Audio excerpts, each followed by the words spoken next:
started tonight. Welcome to the February 20th, 2024 City of Oshkosh Plan Commission meeting. We're glad you can join us. I do see we have a quorum. I have a few housekeeping items to go over before we begin. Please turn off or silence all of your personal communication devices. The applicants and members of the public may speak to any item before the Plan Commission when the relevant item to which you wish to speak is called and public comment is opened. Unless an exception is made by the Plan Commission, the following rules will apply. The applicant will be given up to 10 minutes to present any information they wish the Plan Commission to consider. Thereafter, members of the public will be given up to 5 minutes to address the specific item before the Plan Commission for consideration. Members of the public may speak only once per called agenda item unless a Plan Commission member requires clarification or wishes to ask you a question.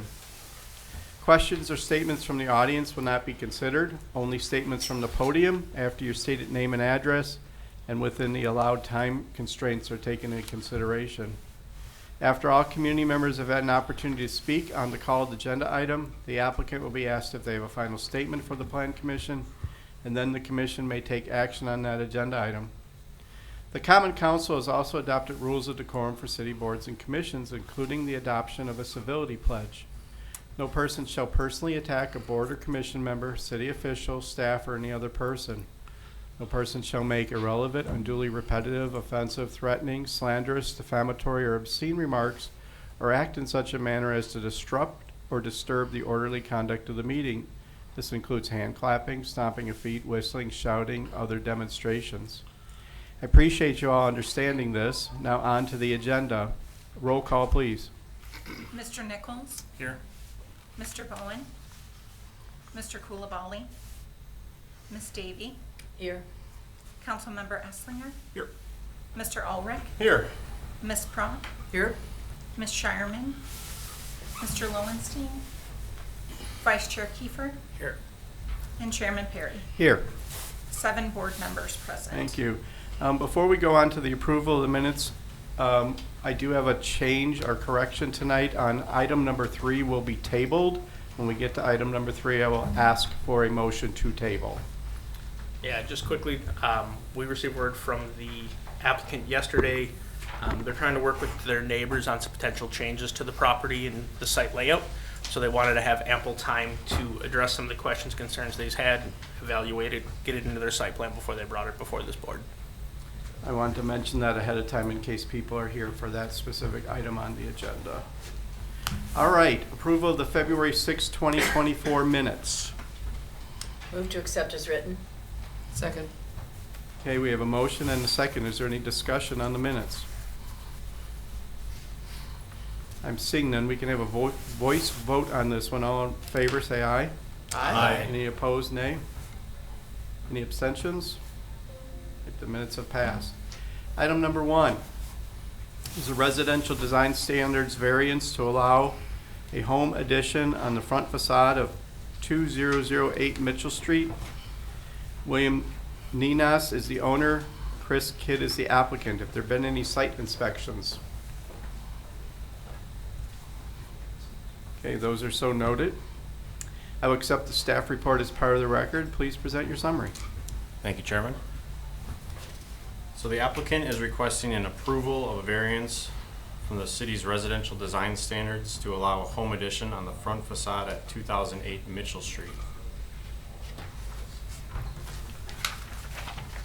The subject property is a residential lot located at 2008 Mitchell Street, just north of West Linwood Avenue, and is approximately 6,850 square feet in area. According to the city's assessor's website, the subject property contains a 594 square foot, 1-story, single-family residential structure, and the neighborhood surrounding the home varies in styles, with the majority of them being of one story.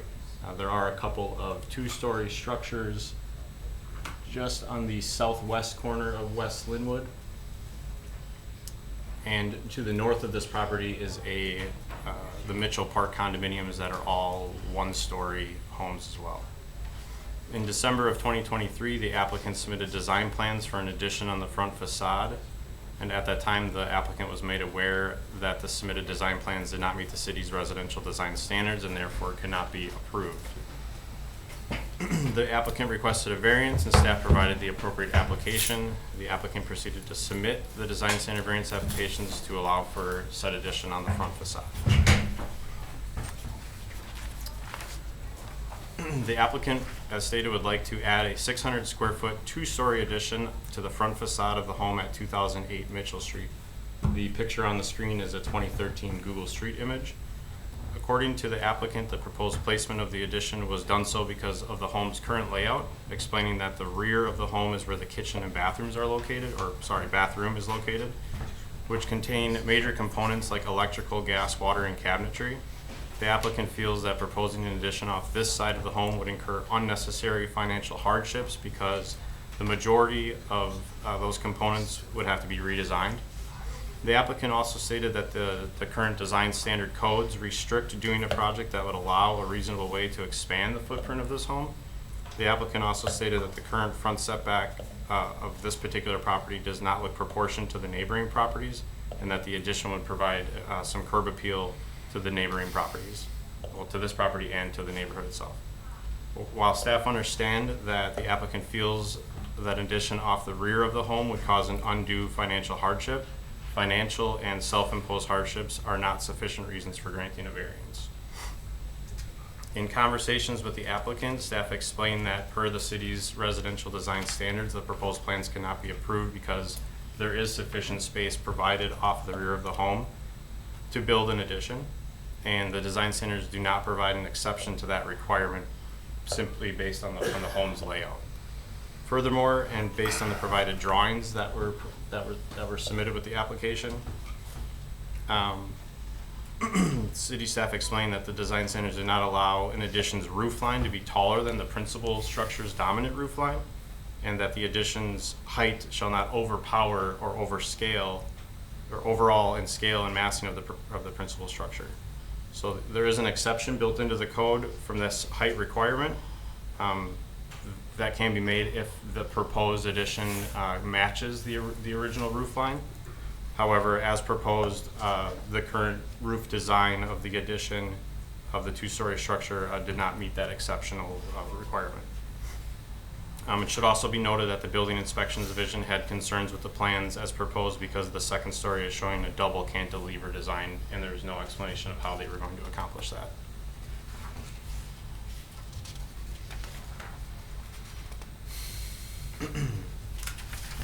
So for some of the reasons that I just talked about, such as the available area for the addition off the rear of the home, and the non-existent attempt to incorporate the existing roof line into the proposed new roof line, staff does not support the variance request as it would be contrary to public interest and run contrary to the ordinance's intent. Up here on the screen, you can see the findings that were made by staff. You want me to go through all these? No, you don't have to. If you want to highlight them, yeah. So as I kind of had stated before, the financial and self-imposed hardships are not sufficient reasons for granting a variance. The applicant is selecting to place an addition off the front facade while there, again, it stated there's sufficient room off the rear of the home in the rear yard. The variance request is a result of a financial and personal preference of the applicant or owner instead of being specific to the property circumstances. And granting this variance would be contrary to public interest, as it would be arbitrary and run contrary to the ordinance's intent. And we feel like this would be setting an unnecessary precedent for future requests. Thank you for your report. Plan Commissioner, are there any technical questions to the staff?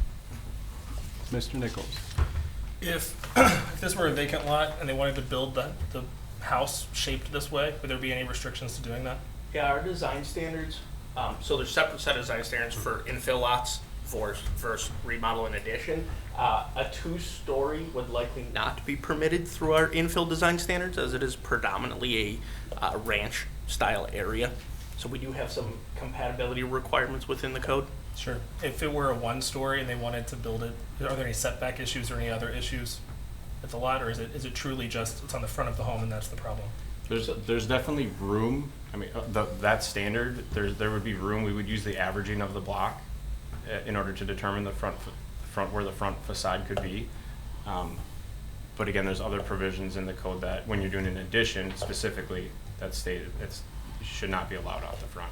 Sure, understood. Thanks. Only provided that there's room in the rear. Right. Yeah, that section, and when you look at variance requests in general and how they've been kind of over the statutes over the years, it's always intended that variants are granted when there's a true hardship to the property, that there is a physical limitation of the property that says, I can't do this, therefore I should be granted a variance to do it in another way possible. Sure. In reviewing this application, we don't see that that standard is being met. There is an alternative. It may not be the most desirable for the applicant, Yeah. but when we review it versus our ordinance requirements, that's the way we have to review it. But if they tore this building down, they could put the same footprint that they're proposing in place, except at 1 story instead of 2. Correct. Okay, understood, thanks. Any other technical questions for staff?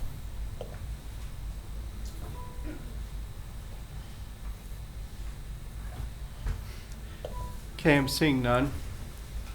I do allow public comment on every agenda item, so I'm going to open the public comment period.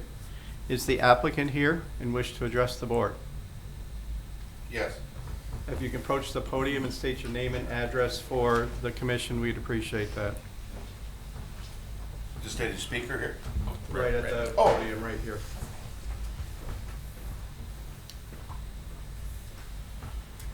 Chris J. Kidd, builder, proposing the addition.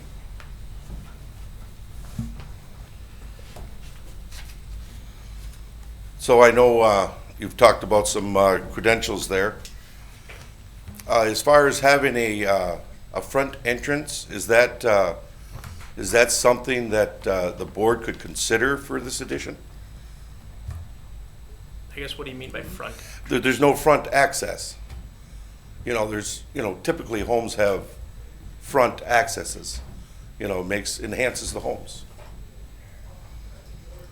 There's 2 side accesses. I don't believe we have a requirement that it has a front access. I'm looking at the ordinance right now. And he'll research that, but if you want to continue your comments, that would be great. Okay, fine. As well as we look at the garage and where it's located, going to the rear of the property, the garage has to get torn down.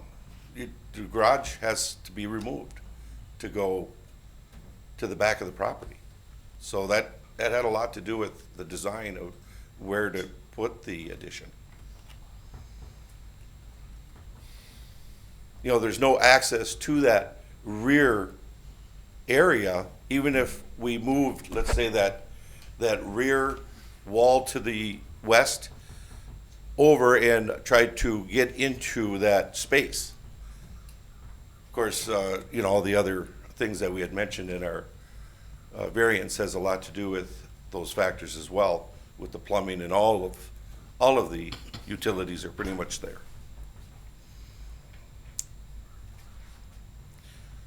We tried to also do the front of the home, the facade. We kept that in having 27% of it with windows, indoors capabilities. So, to enhance the area, the neighborhood. The cantilevers are just really so we don't disturb too much soil in front of the home. Try to keep it a clean project. So it's a crawl space.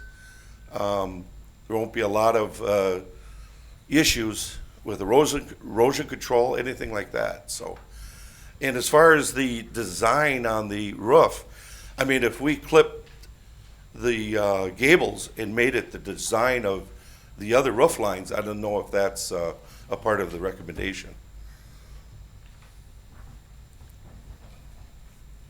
Yeah, that's where I'm at with some of the things after hearing what the board had thought. Okay, thank you. Is there any other additional member of the public that wishes to speak on this agenda item? Any other member of the public that wishes to speak on this agenda item? All right, I'm seeing none, so I'm going to close the public comment period. We don't need a closing statement from the applicant, so Commission, the action is upon you. Thank you. Oh, we do have one clarification here. So, double checking the ordinance requirements. On existing additions, there is no requirement for a front entrance. However, if it was an infill lot, kind of to Mr. Nichols' question earlier, it would require an entrance on the front facade. Thank you. So Planning Commission, the action is upon you. Motion to adopt the findings and recommendations as stated in the staff report.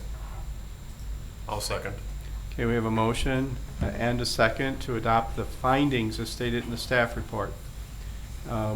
So that means, for those of you that are a little confused about that, is that if you vote yes, the motion is defeated. Okay, is there any discussion on this motion? Ms. Prop? Well, for the various reasons stated, but also this is awkward. I think it would push the house forward toward the street, I think, in an awkward kind of way compared to, I mean, right now it's sort of lined up with setback, the right setback from the street, from the right of way. And this is going to push it way forward, which would be awkward to boot. So I'm sorry. I'm sorry that this isn't working out well for them.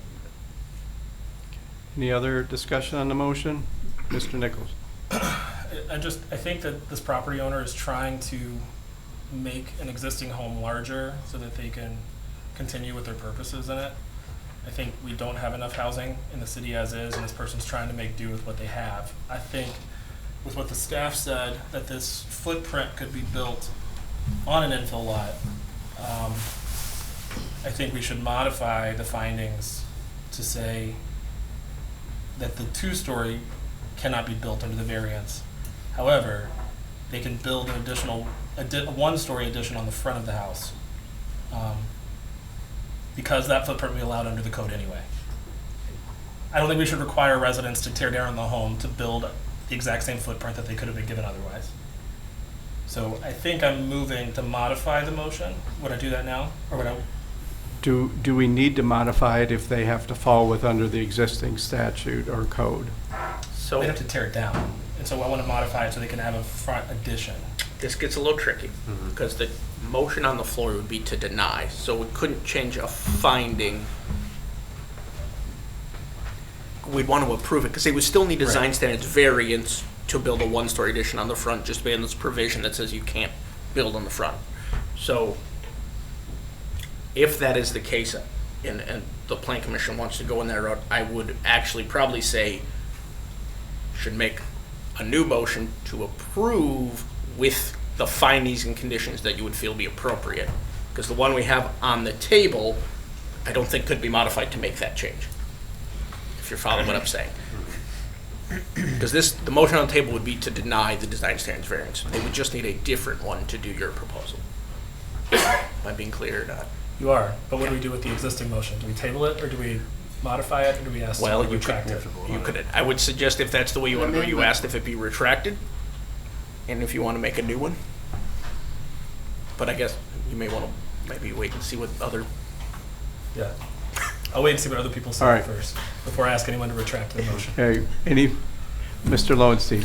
So, Mr. Nichols' proposal seems to me that we would reject this one and ask him to go back and work with the city on a one-story addition. I mean, would that be, I mean, it seems we need a plan before we could move forward with a That different could be kind of plan. that could be But I think potential. if the sense is that we don't want two-story on that property, we would reject it today and ask, we would sort of recommend to the city that they work with the developer and the owner with a plan that was within code that would be a addition in that way.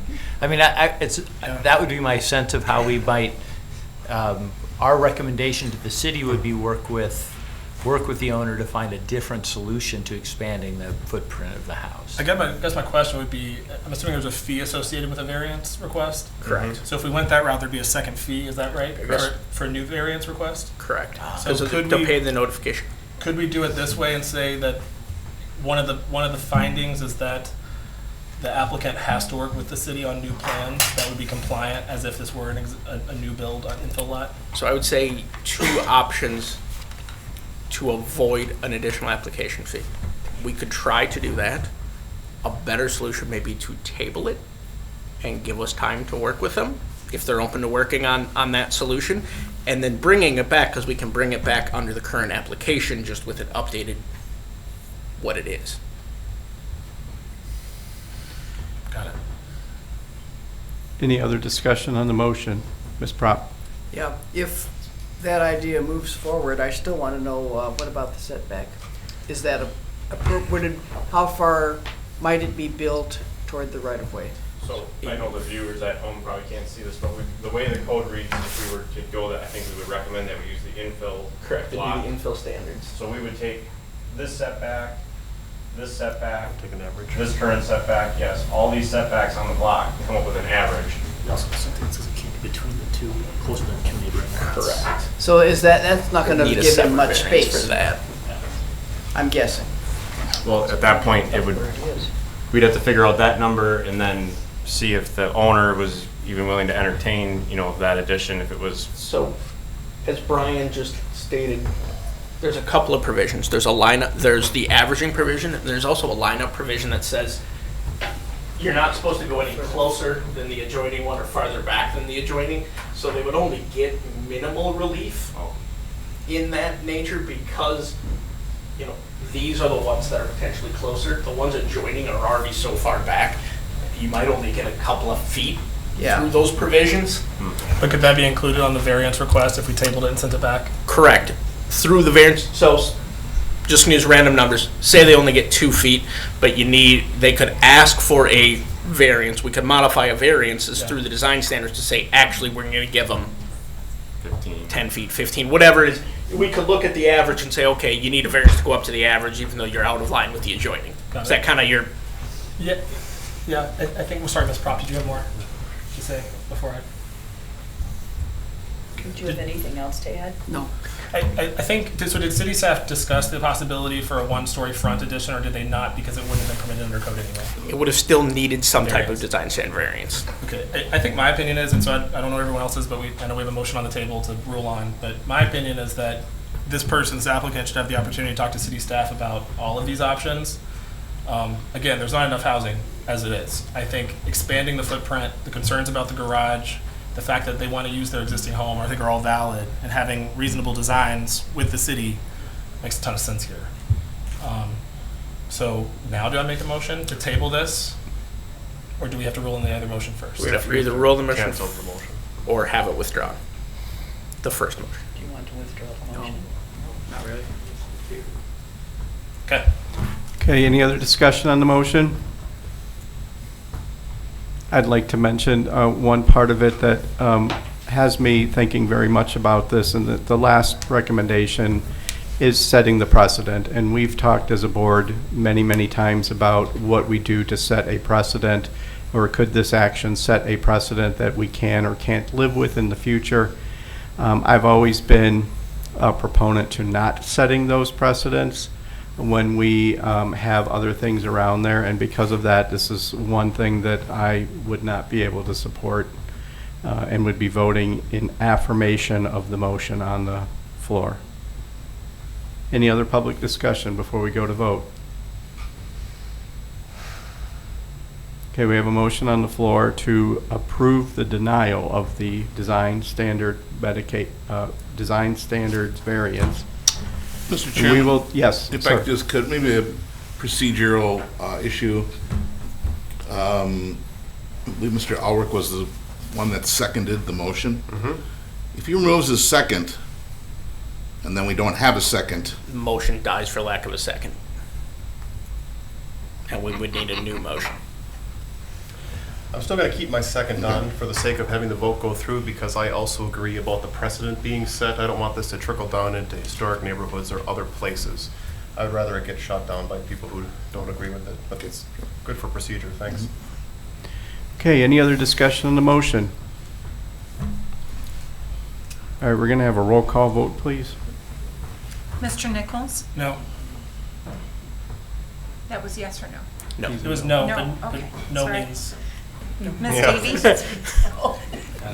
Ms. Davy? Oh, wait, no, I. Yes means deny the Yes. variance. I'm a yes. No means to, Councilmember Esslinger? No. Mr. Ulrich? Yes. Ms. Prott? Yes. Mr. Lowenstein? Yes. Vice Chair Kiefer? Yes. Chairman Perry? Yes. Motion carried to deny 6-2. All right, thank you, everybody. Item number 2 on the agenda is a specific implementation plan amendment request for a temporary campground at southwest corner of West Ripple Avenue and South Washburn Street. Parcels are listed on the agenda. It's Oshkosh Festivals LLC and JSC Acres LLC are the owners, and Corey Bliss of Oshkosh Festivals LLC, doing business as X Roads 41, is the applicant. Have there been any site inspections of this property? Me as well. Okay, thank you for that. I will accept the staff report as part of the record. Please present your summary. Thank you. So the subject area consists of 4 vacant parcels totaling about 68 acres at the southwest corner of West Ripple Avenue and South Washburn Street. They were previously used for camping, parking, and ingress and egress at Ford Festival Park. Here's a view of the subject properties. In 2016, Common Council approved renewal of a CUP and plan development for the former Country USA and Rock USA events through 2026. The site was last utilized in 2019, so the CUP and PD is now expired. The applicant is requesting an SIP amendment for approval to establish a use similar to the previous use. They are requesting to utilize the subject area for 10 temporary events per year. Here's the site plan. So the city parcels are the 4 parcels to the east, with 3 parcels having frontage on South Washburn Street. The concert performance area will remain in the town of Nicolet to the west. Again, the area within the city's jurisdiction contains the main entrance off of South Washburn Street, festival ground signage, parking and campground area. The applicant intends to hold events between the months of April and November. The use of the subject properties is considered a temporary campground, which is not permitted in the SMU district. Staff is supportive of a BSM to allow the temporary campground use, but is recommending a condition that the temporary campground be limited to 5 events per year and only be used when a city-issued special event permit is active.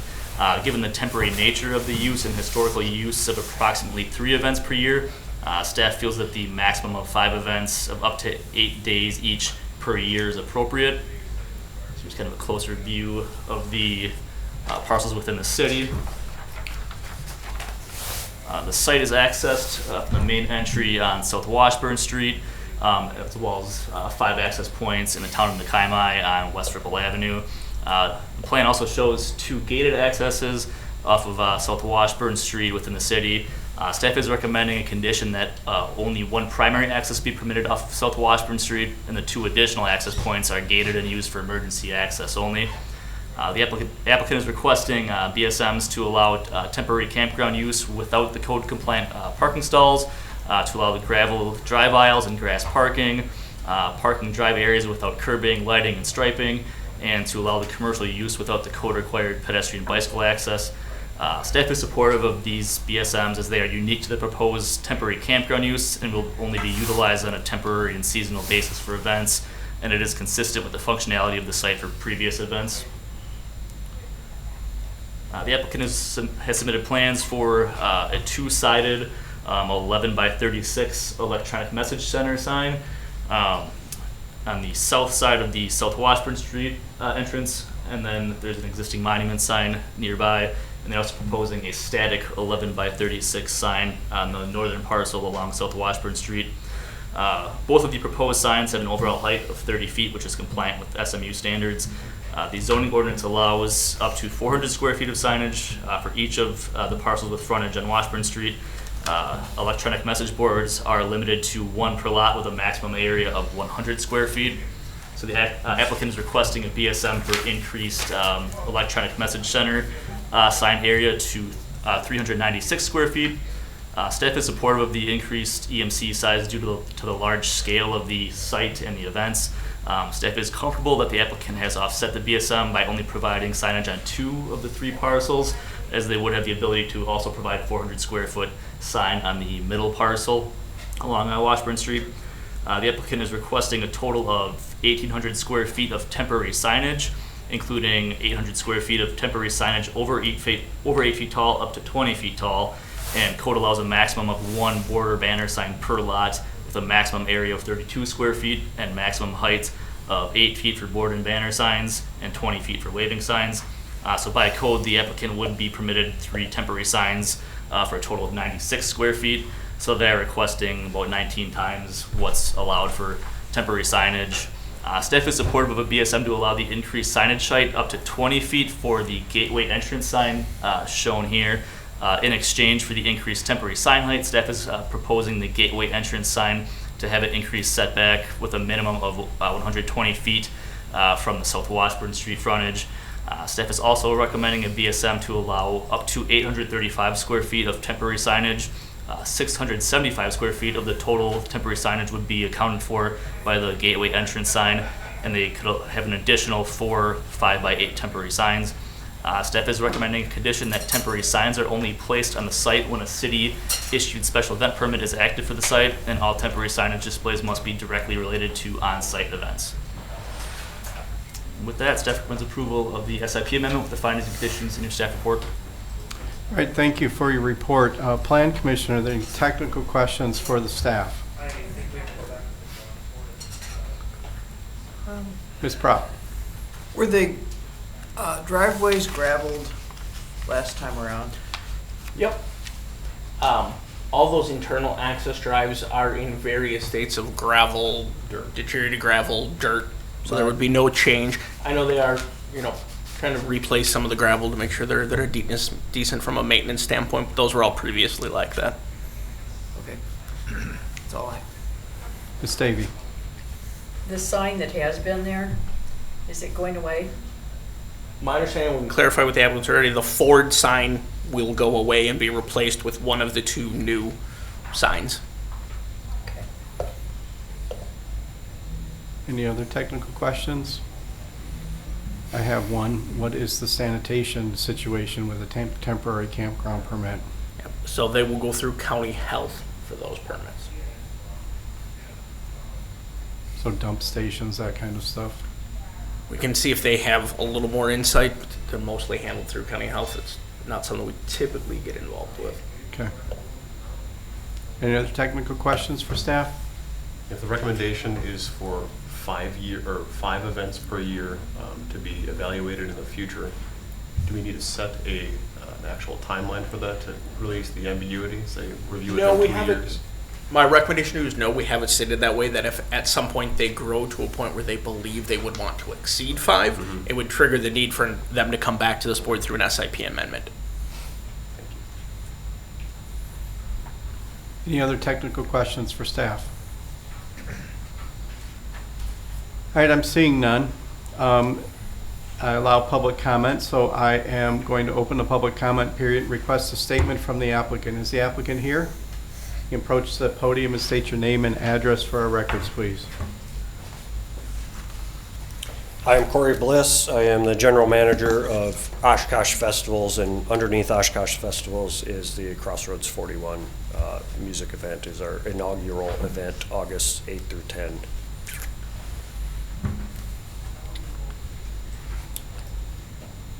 Anything else? Anything you want to add? Sure. So I'd like to start by the entourage I brought in and make a quick introduction. Jeff and Cindy are with us. They're part of the local Oshkosh Owners Group, and Tom Roosh on the front row here, and his son-in-law, Chet Wiesenberg, represent a portion of the Owners Group.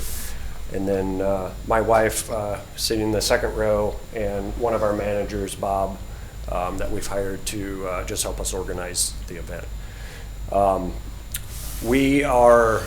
So my background real quick, just for everybody's knowledge, is I've been doing music festivals specifically since 1996. And in that time, I've well over 50 music festivals that we've organized and produced. The one thing that we're doing here that's different than what was done with Country USA and Rock USA is we're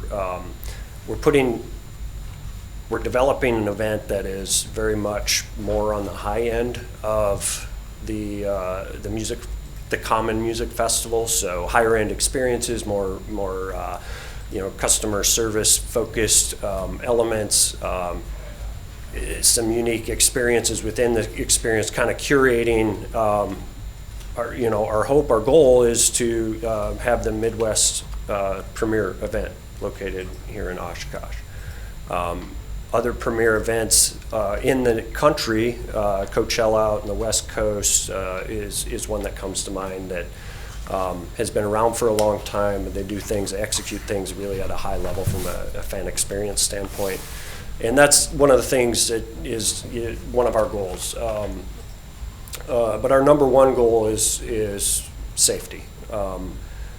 It's not, unfortunately, in the world we live in, it's not foreign anymore for a mass gathering event to be the target of some sort of nefarious activity. So everything that we're doing with our planning and the strategy around this event is with public safety in mind and the safety of our staff and artists and guests that attend this event.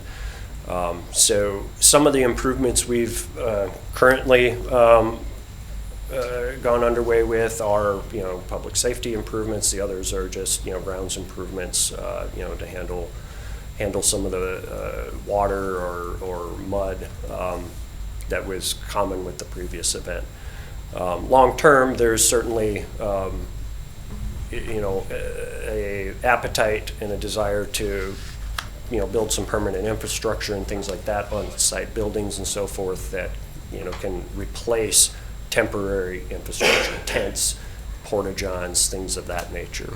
But we've got to get this first event under our belts and really kind of identify what the flow and the personality of the event is, the culture of this event. And so some of that stuff will be pushed off to the future as far as infrastructure and major infrastructure and structures, buildings of any nature. So it will be largely what we call temporary infrastructure. So, tents and porta-johns and, mobile offices, things of that nature will be what we largely have for this first event. Outside of that, we're super excited to be doing an event. This will be my first event in this area. So we love the community. We love the kind of the event city, mindset that Oshkosh has become famous for, and not to be too bold or overconfident, but we think we can do an event better than anybody else has done an event for this community. And I think what you'll see in our plans and presentations and things as it relates to any permitting and public record items, that we put a lot of thought into that from even just traffic planning. How do we alleviate and try to mitigate unnecessary congestion on the roadways and things like that. So all of that's coming down the pipeline in the near future. And I guess I would say that we're fine with the recommendation that has been presented, and we're excited to be working with you guys.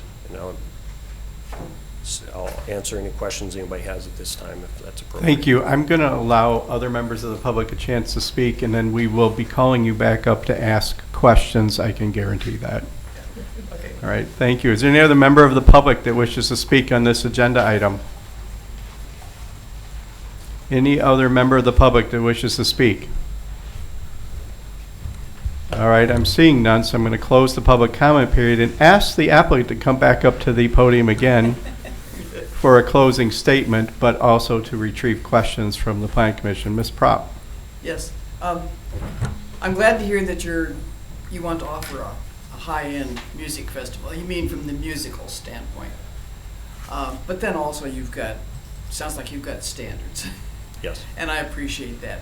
I'm primarily interested in high-end grounds standards because I've never attended one of these, but I've heard and seen horror stories about the mud. It's a mud wallow, and that's why I ask about the gravel driveways. I would hope that you're going to start out with enough gravel so that at least the driveways are not going to be an issue. But I'm also concerned about, I'm concerned about traffic, and if you're going to do something like operate a shuttle system, that would be magnificent, because I was sort of disheartened when this came before us, because I thought, no, we've had a lot of problems, out there with not being able to install sidewalks, not being able to, do a decent roadway. So, having said that, if you want to comment on those kinds of things. Yeah, so that's a great question.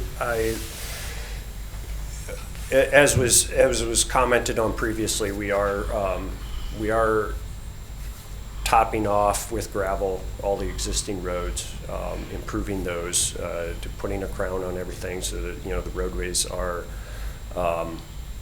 they drain off better. Beyond that, we've got some water management that we've installed, and then lastly, I think is that it's no accident the date that we chose for this event, because August is typically a drier time of year than June or July. So we're hoping that Mother Nature cooperates with us most of the time, just because our dates are a little more favorable to historical weather patterns. And then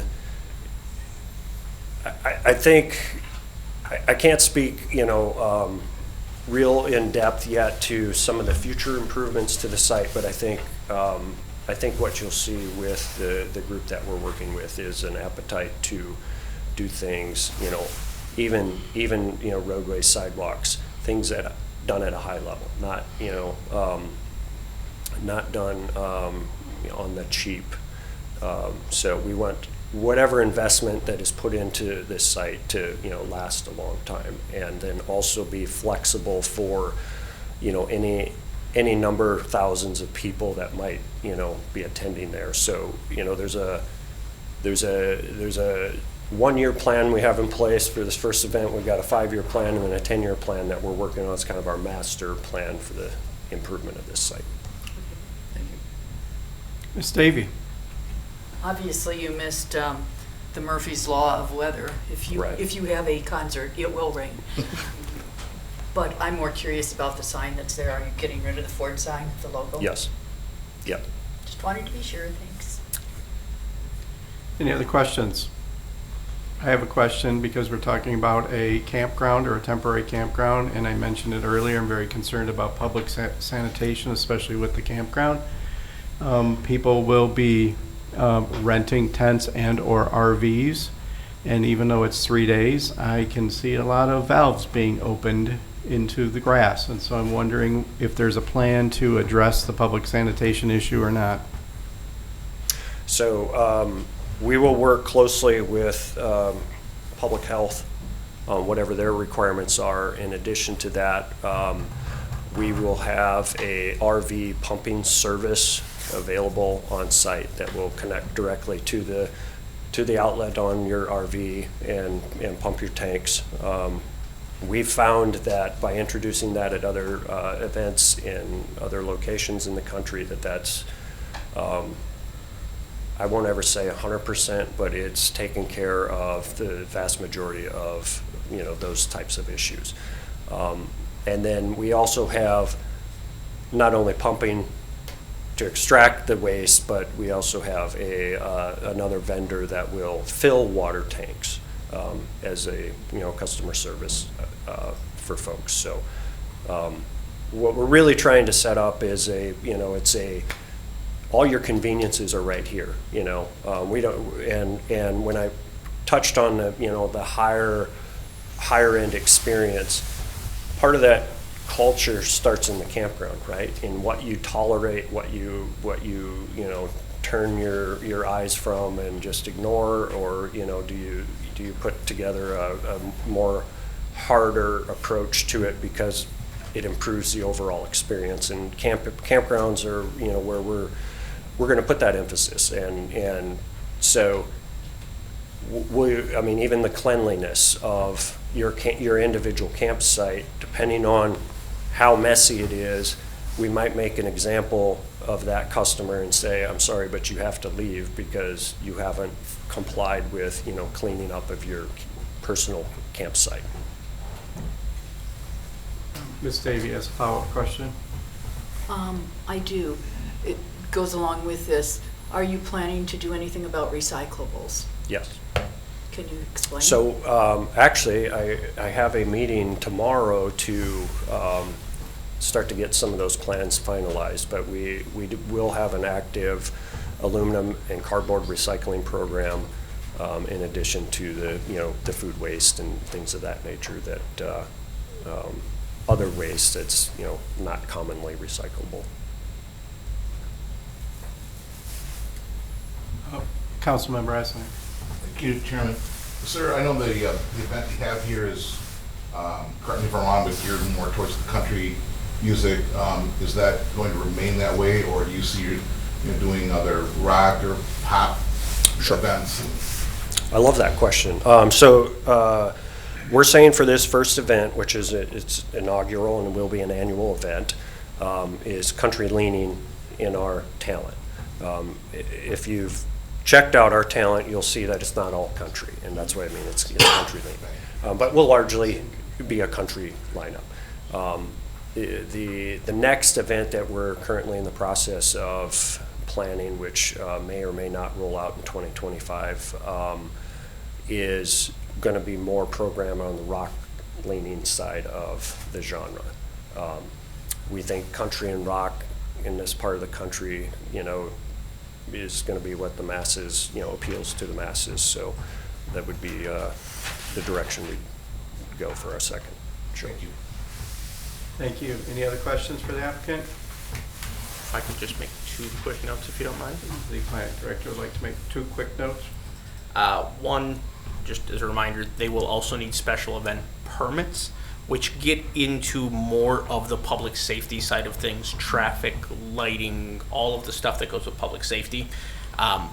Back when the original events took place on this site, our special event process and permitting didn't even exist. So a lot of what was previously handled by this board and land use, you'll see is no longer in here, because we now have that special event permit and process that's better equipped to handle the public safety side of things. And specifically traffic control, all of that will be handled during their special event permitting process that they need for every event. So I just want to make sure not only do they need land use approval, they will still also need their special event approvals. Second is more just a general comment. Appreciate kind of the applicant and their team working with staff. We had a lot of back and forth. This is a unique event, both from what it brings to the community, but then also the challenges we have dealing with this type of use from a land use and planning standpoint. Doesn't fit cleanly into a zoning code. So just thank you to their team. Is a lot of back and forth, a lot of work to get to this point, and really appreciate their willingness to work with us. Right, thank you. Appreciate your presentation and answering questions. Plan Commission, since the statement from the applicant is done, the action is upon you. Motion to adopt the findings and recommendations as stated in the staff report. Second. Okay, we have a motion and a second. Is there any discussion on the motion? Ms. Prop? Just that I appreciate the applicant's answers and the fact that we have a special permit process now that might take care of some of the issues we've raised. So I hope it'll be successful. Hope for no mud, Or flash floods. no flash floods. Any other discussion on the motion? Mr. Nichols? I'm excited with how thorough the applicant was and working with city staff and city staff's help in this process. I think this event's going to be incredible. And I think the more events like this that we can bring to Oshkosh just makes our city a better place. So I'm excited to vote yes. Any other discussion on the motion? All right, I'm seeing none, so let's have a roll call vote, please. Mr. Nichols? Yes. Ms. Davy? Yes. Councilmember Esslinger? Aye. Mr. Ulrich? Aye. Ms. Prott? Aye. Mr. Lowenstein? Aye. Vice Chair Kiefer? Aye. And Chairman Perry. Aye. Motion carried 8-0. All right, great, thank you. Item number 3A and 3B has been asked to be tabled. I need a motion to do so. Move to table 3A and 3B. Second. Okay, we have a motion and a second. Any discussion on that? That should be a voice vote. We can have a voice vote, so all in favor say aye. Aye. Any opposed, nay. Okay, the motion is tabled. Last item on the agenda is adjournment. So moved. Second. We have a motion and a second. Any discussion? Seeing none, voice vote. All in favor say aye. Aye. Any opposed, nay. We are adjourned. We have two.